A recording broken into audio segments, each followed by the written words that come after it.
Marketing Square. Bienvenue sur Marketing Square, le rendez-vous du gros marketing. Le gros, c'est un marketing qui sort des clous, qui se réinvente, qui se renouvelle. C'est aussi un mindset qui repose sur l'envie de se dépasser, de se détacher de ses opinions une bonne fois pour toutes et d'apprendre en continu. Si tu te reconnais dans cette description, que tu sois débutant ou expert, abonne-toi. Ce podcast va devenir ton meilleur allié. Cet épisode est rendu possible par Iconosquare, la plateforme de gestion tout en un des réseaux sociaux. Vous trouverez le lien pour tester gratuitement Iconosquare depuis les ressources de l'épisode. Bonjour à tous et bienvenue dans ce nouvel épisode de Marketing Square. Aujourd'hui, on continue pour le chapitre 3 des secrets de l'algorithme LinkedIn.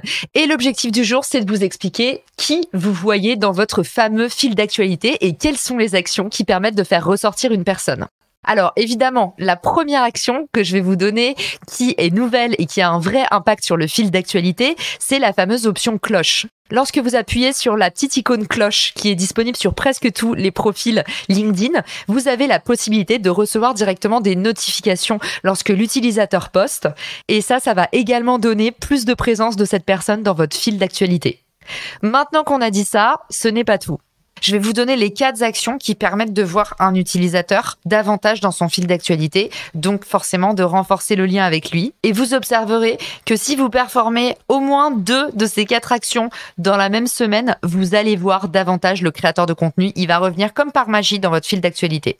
La première action, c'est la visite du profil. La deuxième action, c'est une interaction avec son contenu. La troisième action, c'est un message en privé dans la messagerie. Ça, vous savez à quel point c'est puissant à bien des égards. Et la quatrième action, c'est recommander une compétence. À partir du moment où on a dit ça, vous vous en rendez compte que forcément les automatisations qui permettent à la fois de souffler des visites du profil, à la fois d'envoyer des messages automatisés et de recommander des compétences ou de mettre des interactions automatiques, forcément ça permet d'améliorer tous ces scores sur LinkedIn. Mais attention cependant, parce que ça dilue aussi considérablement votre image. Donc encore une fois, c'est pas à moi de choisir pour vous. Maintenant, vous savez comment voir davantage les créateurs qui vous intéressent dans votre fil d'actualité et de fait renforcer le lien. À vous de l'utiliser comme bon vous semble. Gardez à l'esprit que quelqu'un que vous suivez simplement ne voit pas votre contenu. Je vous laisse avec une petite nouveauté dans le fil d'actu. Vous avez dû remarquer que maintenant, il y a une petite section qui vous encourage à suivre des personnes et des pages entreprises. Alors, la fonction suivi, elle est intéressante. Néanmoins, gardez à l'esprit que quelqu'un que vous suivez ne verra pas votre contenu et que vous-même, vous verrez moins son contenu que si vous étiez connecté. Donc, c'est ce que j'appelle personnellement un lien faible. Donc, mon conseil, c'est tant que vous n'avez pas atteint les 30 000 connexions, continuez à cultiver votre réseau et préférez les connexions aux followers. Si vous voulez donner un petit coup de boost à votre réseau, évidemment, je vous ouvre grand les portes de ce qu'on appelle le Network Challenge.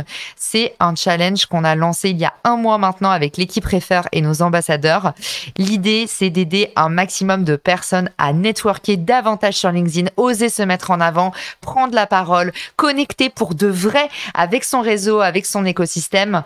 Et puis derrière, ce qui se crée aussi, c'est une vraie force de bienveillance sur les réseaux sociaux qui sont souvent violents à bien des égards.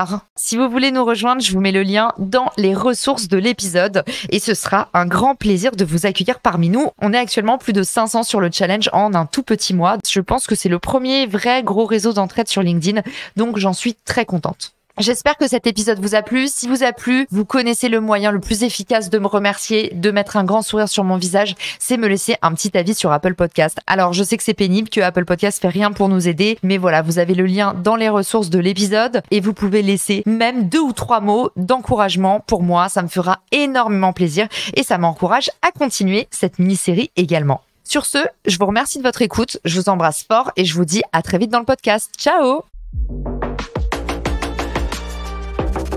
Si cet épisode te plaît, tu peux le partager en me taguant ou lui laisser 5 étoiles sur Apple Podcast. Marketing Square.